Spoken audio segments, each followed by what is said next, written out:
Two Utah men and one from Idaho are all in Poland right now doing whatever they can to help in the Ukrainian refugee crisis there. The men rented big passenger vans and were headed to the border each day to pick up refugees. And as news specialist Dan Rascone reports, the men say their lives will never be the same. Yes, it's a monumental task. Hundreds of thousands of Ukrainians fleeing across the border, trying to get food and shelter and other supplies. You would think three men really couldn't make a difference, but every life matters. We're in a plaza in the middle of Kharkov. 10 o'clock at night in southern Poland. There was a lot of tears shed today. And the day is still far from over for Rob Sturgill. Not sleeping, not eating, not drinking. Since last weekend, Rob, who is from Idaho, and his brother and friend who are from Utah, have been working practically around the clock to help in the devastating and heartbreaking Ukrainian refugee crisis.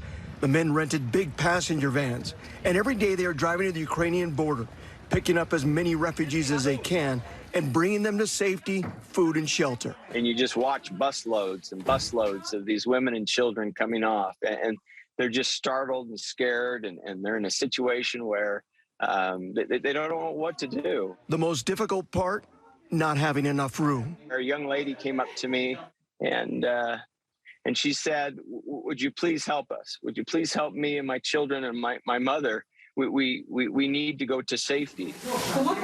It is just touching to see the impact that we can have, just individual people helping out individual people. We can make a difference. 10 over 10. Thousands of miles away back here in Utah County, the Sturgill story is hitting close to home at Freedom Prep Academy in Vineyard. That means that they are? Third grade teacher Fidi Espanate, whose wife runs a dance studio, is organizing a Ukrainian dance concert with some popular dance groups for tomorrow night as a fundraiser.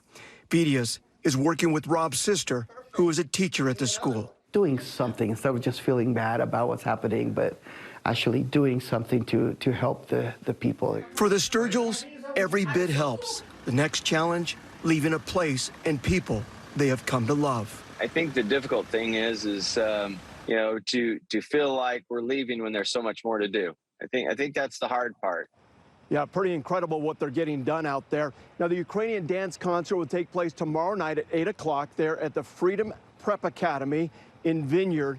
All the money raised will go towards the Sturgills nonprofit organization that they've created. The brothers expected to come home this weekend.